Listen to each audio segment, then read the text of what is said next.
Salut, bienvenue dans le tutoriel qui va traiter de la validation de données. Ici, on est dans données et validation de données. À quoi sert ce validation de données? Ça sert à imposer à un utilisateur le choix de vouloir mettre une information. Par exemple, je t'explique, je mets ici ZG et puis l'utilisateur ne va pas pouvoir, il est réorienté et on lui explique que cette valeur ne correspond pas aux restrictions de validation des données pour cette cellule. Donc, il est obligé d'annuler et de refaire. Il a notamment une liste et cette liste, elle a été paramétrée pour que l'utilisateur utilise les bonnes données. Voilà, alors comment est-ce qu'on fait ça? Tu vas le savoir tout de suite. Premièrement, tu prends une série de cellules. Je vais ici t'en prendre volontairement quelques-unes. Donc, je prends toutes ces cellules, contrôle, je sélectionne l'autre et je peux aller dans Données.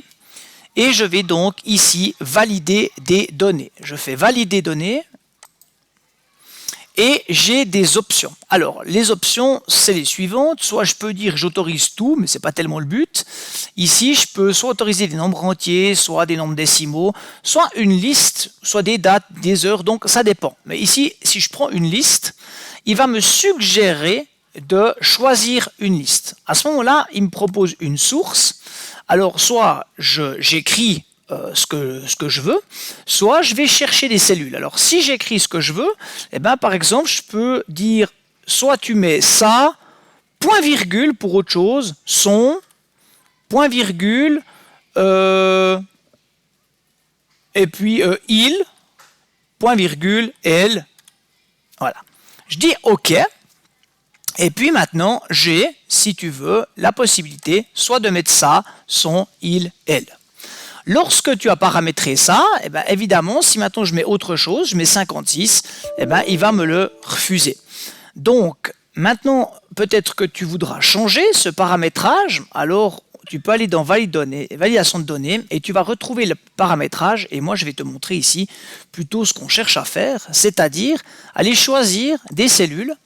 Et ces cellules, ici, si je suis dans validation des données, je peux aller choisir donc maintenant les cellules. Alors si par exemple, je vais dans l'espace programmation, j'ai prévu certaines cellules que j'ai paramétrées au préalable, je reviens ici et j'ai alors ces cellules qui vont se mettre à disposition. Ici, tu as un message de saisie, tu peux mettre un titre, insertion de note, on va dire.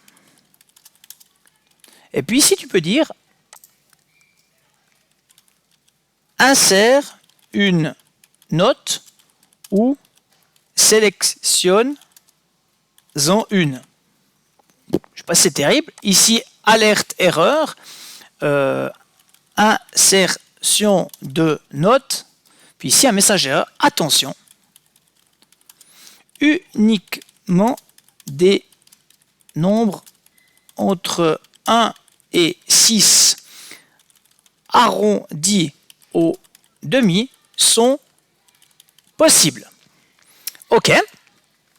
À partir de maintenant, toutes ces cellules-là, elles ont la possibilité de mettre les cellules que j'ai données.